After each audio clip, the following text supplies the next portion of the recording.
Hello and welcome to New Filmmakers Los Angeles in partnership with Movie Maker magazine. My name is Danny DeLillo and we're here at the South Park Center. I'm delighted to be joined with Andrew with his movie Blackout. Let's take a look at the clip. Telescope's almost back online. How much longer? 5 minutes? Commander, you are a credit to women everywhere.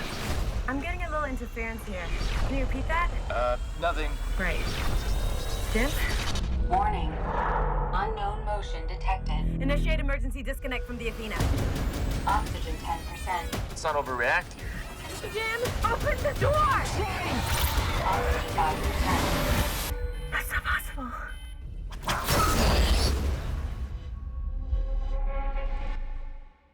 Andrew, you're amazing, Andrew. We've been talking. I'm like, he's an amazing guy, amazing filmmaker. I'm very excited to chat with you.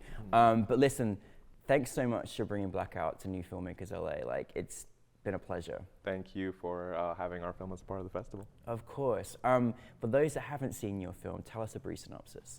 Yeah, so Blackout is a sci-fi thriller, and it is about an astronaut in space, and she encounters some known and unknown forces that she has to struggle with, and it's ultimately what happens to her in the end after this battling.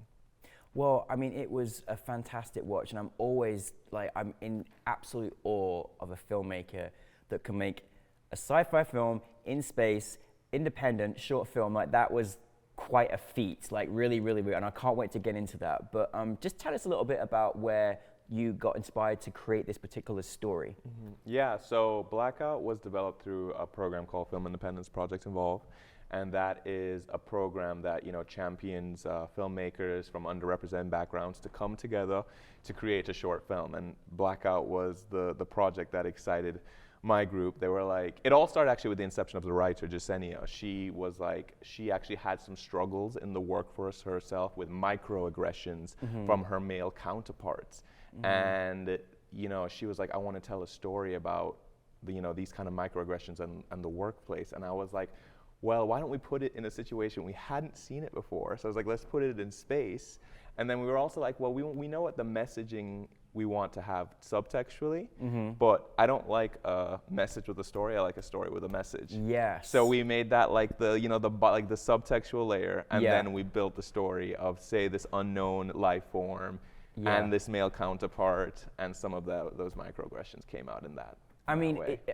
There's this microaggressions was at where the stakes could not be higher. It was really hard to watch because it was, unfortunately, happens in many, many different industries, but this was really, really a tough watch because it happens, and it's so sad that the writers obviously experienced that as well. What was so wonderful was to see this wonderfully talented character that was created, and how wonderful it was to see a black woman astronaut as the lead center of a story. I mean, it was just beautiful to experience and see. Tell us about how you brought your cast together and how you kind of work with them as a director as well, because it's a rarity, I'm sure, to work with people in these suits and these circumstances and these situations. Yeah, so casting for this project was very tricky because it was peak COVID. We shot in November, December of 2020. Up to 2020. So I didn't have a chance to meet with the actors. The actors couldn't be in the same room together. It was social distance set, and fortunately Sibongale was actually a friend of our cinematographer. Oh, wow. And I mean, we were able to have a personal connection with her, and I Zoomed with her, and we connected, and she felt, she became very excited about the script. And then I just had a Zoom acting session with Max, who was the other gentleman in the short. And we had one rehearsal via Zoom, and then we just went straight into it. And it was a very technical piece in the sense, like you were saying, like it is in space, so you have an astronaut outfit. And one of the things that I really wanted to do, like the stories that inspired me, like Gravity, Alien, even A Quiet Place. Like what I really like about all these thrillers is they try to make it as real as possible. They try to avoid VFX. So I was like, all right, if we're gonna do this, let's build the airlock that she's trying to get into. Let's build a spaceship, make it a miniature. We do it Lord of the Rings style. How was that experience? I mean, you built this. I mean, you created a whole space world for us, you know, and then also that imaginations of us running through because we're like, oh my goodness, what's behind that door? Like, what's going on? You know what I mean? And that whole feeling was like very much on edge as an audience member. Like, how was it to build? Tell us about that journey, because that was incredible. Yeah, you know, to be honest, it was very stressful. Yeah, I'm sure, right? It was stressful and it was expensive. I think there was several weeks that my producers probably wanted to kill me. I'm not gonna. I think we're all very excited about it at the end. But I always knew that if I was just gonna do, you know, explore a short or anything in space, that I wanted to do it in a way, you know, with the projects that inspired me, and emulate that while also imbuing something new to it, like my own take.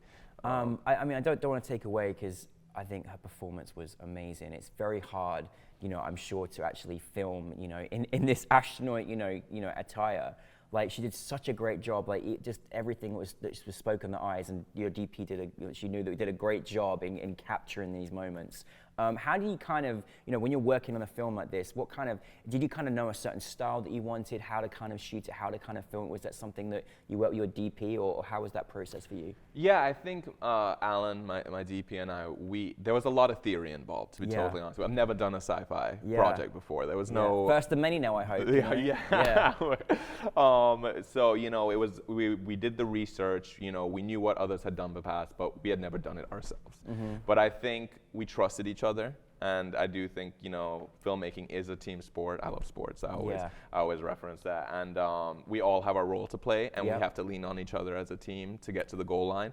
And, you know, Alan leaned with me when it came to performance. I leaned with him when it came to the visuals. I mean, of course, you know, this is a very VFX heavy project. We shot it all on a green screen soundstage, and we didn't even have our VFX soup on set because of COVID. So I had like a Zoom, and I was like, "Is this right?" And I was like literally putting the markers on her helmet for where she has to look north, you know, south, east, west.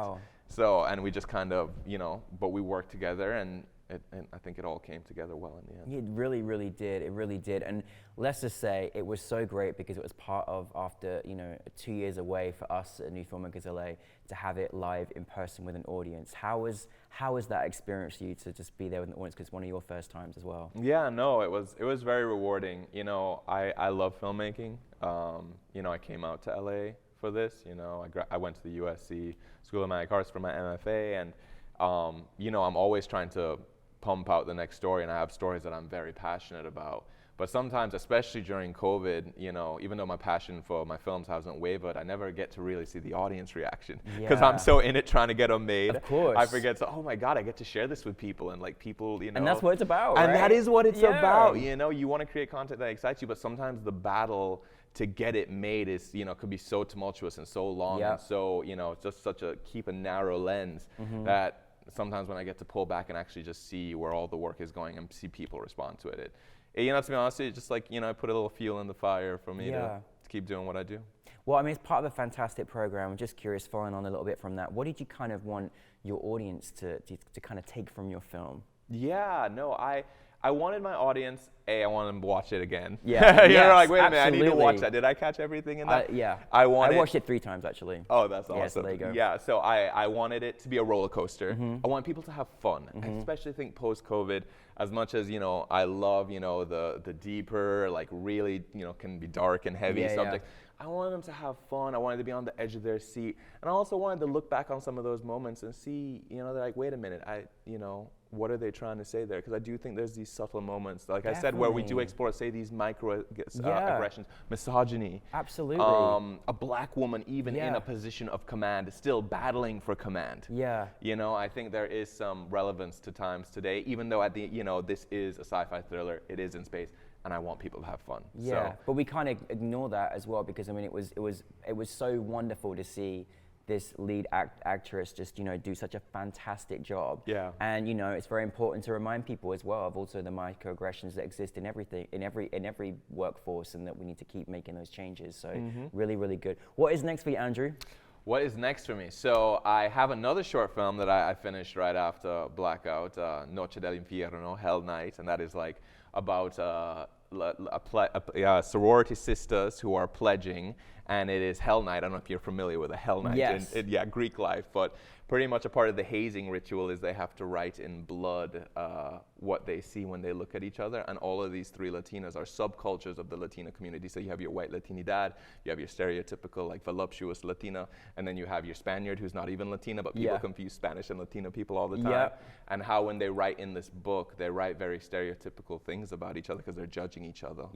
And they start to dissolve into the stereotypes they write as each other. And they have to learn how to come together as sisters to break the spell. I am ready. So, I'm ready for this one. So I'm developing that one into a feature as well. I'm developing Blackout into a feature, and then I'm a part of an emerging directors program with Viacom CBS. So I'll be working with Paramount TV Studios to shadow a TV show, and if that goes well, direct an episode. So it's all happening, Andrew. I'm so happy for you. Progress. It's so good. Well, listen, thank you so much for bringing Blackout to New Filmmakers LA. Can't wait for the shorts and the feature versions of your other film as well, and Blackout too. Thank you so much, and wishing you all the best, and welcome to the family. I appreciate you. Thank you for having me. Appreciate it.